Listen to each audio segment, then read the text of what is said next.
Rishi Sunak, I hope I got the name right. He's the current Prime Minister for the UK. He's also the first British Asian Prime Minister. Very fantastic achievement for him. But he doesn't have the record when it comes to the first Prime Minister from a minority ethnic group in the UK. Okay, that record belongs to Benjamin Disraeli. He was a two-time Prime Minister for the UK.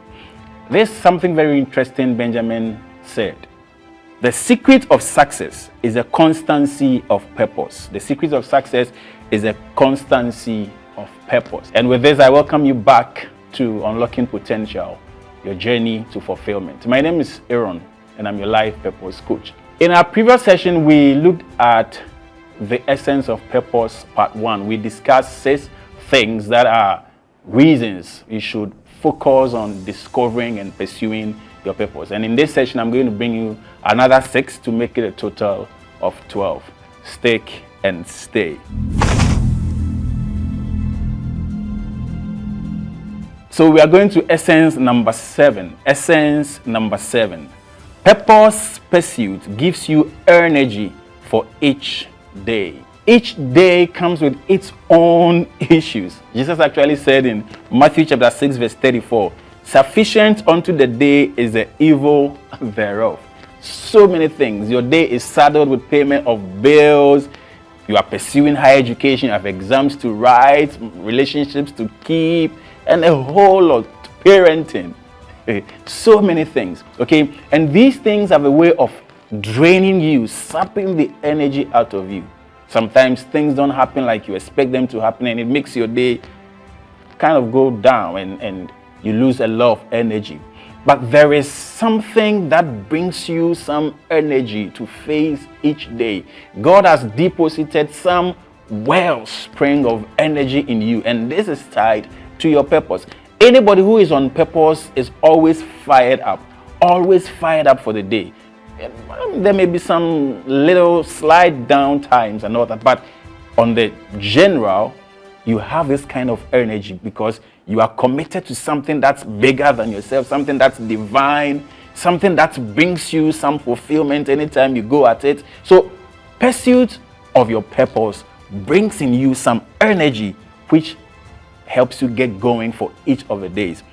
John chapter 4 verse 34, Jesus said, my meat is to do the will of him that sent me and to finish his work. Purpose pursuit is meat that was not made by human hands. That's divine, that's internal, and you need it. Focus on your purpose and your day is always going to be fired up. Essence number 8. Purpose pursuit is your immunity against replacement. That's a word you don't want to hear. Nobody wants to be replaced. Nobody wants to be relegated to the background. Nobody wants to be considered redundant. Every one of us want to be at the top of our game, want to be there as long as God would like us to be there. But it doesn't always happen. Sometimes you feel rejection. People don't consider you needed. They think you are surplus to requirements and all that. Okay? And sometimes you are doing something, a new kid comes on the block and now all the attention is on them and you feel like, oh, I'm no longer useful.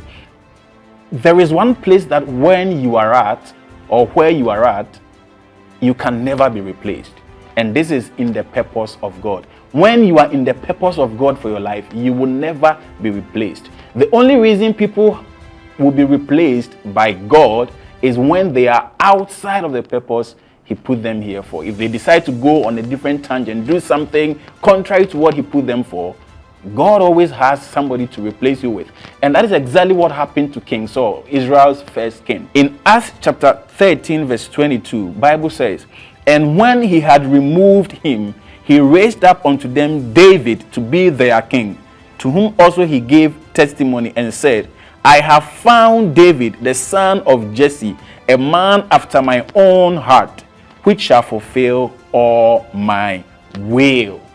God removed Saul because he was going contrary to the purpose of God for his life, and he gave them a man called David, who he testified, this man is going to fulfill my purpose. If you find your purpose and you commit to it, Nobody's going to replace you. God is not going to replace you. He won't allow any forces of man, anything that is out of his will come to you, come against you, and to knock you off your perch. Your purpose will keep you in position. Essence number 9. Purpose pursuit is your arena of excellence. There is excellence in every one of us. God did not make any dummies. He didn't make failures. He didn't make second-class people who are not good enough. God didn't make anybody like that. Everybody God made came with some seed of excellence in them. The only reason sometimes we don't see this seed manifest, blossom, is because we are outside where God put us. Listen to something Albert Einstein said. Everybody is a genius. But if you judge a fish by its ability to climb a tree, it will live its whole life believing that it is stupid. The only reason you feel you are not good enough, you feel you are third class, you are average, is because you are outside your area or your arena of purpose. If you come to that place where God really put you, I tell you, everything will conspire. The heavens, the earth, men, everything will conspire to make sure that excellence that is in you shines forth. That is essence number 9. Essence number 10. Purpose pursuit makes you successful. Successful. How do we define success? Everybody has their own parameters they use. The world has its standard of what success is. What are those? Cars, houses, different mansions dotted around prime areas. Okay, having yachts, shape, so many things. Property, physical things. That's how we measure success by the world standards. But that's not a true reflection of what success actually means. Success is tied to purpose. Success is only achieved when the purpose for which a thing is made accomplishes that purpose, or that purpose comes to pass. The same way your success in life is tied to your purpose. If you want to be successful, you have to focus on what God called you to do. That is where true success actually comes in. Listen to what Paul said. And for a background, Paul had everything going well for him before he received the call of God to follow the purpose of God. Paul was educated in one of the best law schools of his time. He was a Pharisee. He had authority. He was going about arresting people, bundling them, taking them to cells and all that. He had everything going for him. He was a very accomplished man until the call of God came to him. Now, this is what he said when his life was nearing the end. In 2 Timothy chapter 4, verse 7 to 8, I have fought a good fight. I have finished my course. I have kept the faith.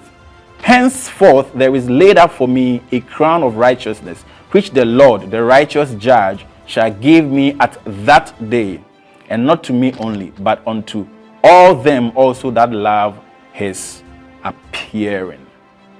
So that is it. Paul came to realize this truth, that now he could call himself successful.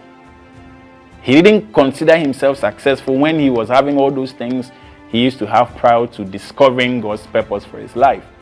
And for you, it's the same. Your purpose would guarantee the success that you are dreaming, that you are aiming for in life. Essence number 11, and that will be the last but one. Purpose pursuit is your key to fulfillment. Fulfillment, that word, oh yes. Fulfillment is the greatest need of the soul. Everybody, there is this internal desire to be fulfilled. And when it's absent, when you don't have fulfillment, it doesn't matter the accomplishments the world records for you. You feel there is some kind of void. The only way you can fill the void is when you focus on purpose. If you achieve your purpose, you would feel this kind of deep inner satisfaction. I'm going to share a quote by Helen Keller. So Helen Keller, just before she went blind and she could not also hear, and she lived the rest of her life that way, with that kind of disability. But if you read her story, you see that she accomplished a lot, wrote books that are very popular, that are widely read. Okay, now this is what she said: true happiness is not attained through self-gratification, but through fidelity to a worthy purpose. This is somebody who you would consider disadvantaged, but she found something more valuable than sight, physical sight and hearing. It was purpose. Your purpose will trigger that eternal fulfillment that you are craving for. Essence number 12. Purpose pursuit gives you perfect peace. Oh, and I love something the Bible says in Isaiah chapter 26, verse 3. You, Lord, gave perfect peace to those who keep their purpose firm and put their trust in you. The world is pursuing peace. The UN and all the allies pursuing peace. But it appears peace is eluding the world. We've done everything, putting lots of efforts. In your own life, you are looking for peace. Sometimes you don't know where the turmoils come from. They keep coming from everywhere, every now and then. But I want to assure you, if you find your purpose and you commit to it, that's the source of that peace you have been looking for. The source of that perfect peace you are craving is in your purpose. God bless you. This will bring us to the end of our discussion on the essence of purpose. And I want to hear from you. Let me know among the 12 essences or essence we've discussed, which one is your favorite and why. God bless you. I'll see you in the next session.